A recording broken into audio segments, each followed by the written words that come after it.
Dès lors que nous sommes en début d'année, au mois de février, c'est peut-être un peu tôt pour dire comment les choses peuvent se passer.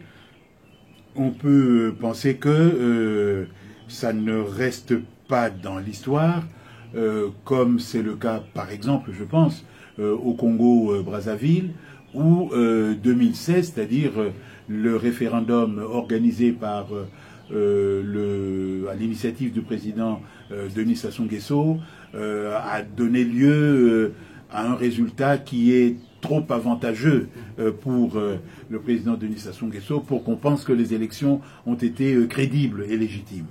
On peut penser que, donc ça ne restera pas, mais par exemple dans le cas du Burundi, où il y a eu un forcing aussi qui a donné des résultats, on peut craindre que sur l'exemple du Rwanda, où il y a eu un génocide, et dans le contexte des bouillonnements intérieurs du Burundi, que cette élection-ci soit la dernière goutte qui peut provoquer, sinon un génocide en tout cas, de très grandes violences. Dans le cas du Congo, on a l'impression que ce n'est pas... C'est très compliqué, parce que les questions qui sont posées, d'abord il n'y a pas de question qui est posée, il y a la question du dialogue, et en fait, la plupart des gens seraient d'accord pour le dialogue.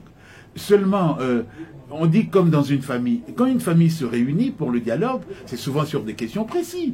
Un, la fille veut se marier avec quelqu'un qui n'est pas de chez nous. Deux, il y a trop de morts dans notre famille, qu'est-ce qui se passe? Trois, l'enfant, tous les 4 enfants qui sont partis en Belgique, etc., n'envoient pas de l'argent, qu'est-ce qui se passe alors que les voisins reçoivent de l'argent? Donc on dit pouvoir, qu'est-ce qu'on fait par rapport à ces questions? Or, aujourd'hui, pour le moins d'après ce que nous avons, on appelle tout le monde au dialogue. L'opposition d'ailleurs avait commencé à appeler au dialogue. Mais on ne dit pas le dialogue pourquoi. On dit le dialogue sur le processus électoral. Oui, mais ça ne veut rien dire. Sur le processus électoral, c'est-à-dire, est-ce qu'on le prolonge pour donner du délai à la CENI?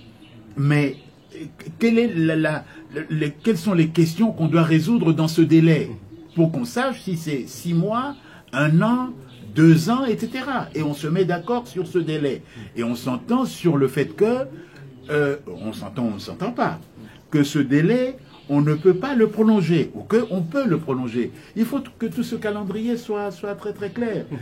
Donc, ou alors on dit, lorsqu'on a voté la Constitution, on n'a pas pris conscience de l'ampleur des problèmes que le pays a à résoudre, et donc les articles qu'on a inscrits comme non révisables peuvent être révisés.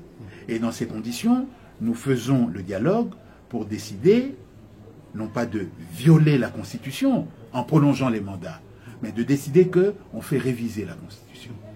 Donc, dès lors que tout ça n'est pas réglé, on ne sait pas trop où l'on va. Or, si vous tenez compte de ce que la question économique n'est pas résolue, la question sociale n'est pas résolue, que dans une ville comme Kinshasa, à peu près 10 millions d'habitants, la pauvreté frappe peut-être 95% de la population. C'est-à-dire avoir tous ces gens qui sont là à dire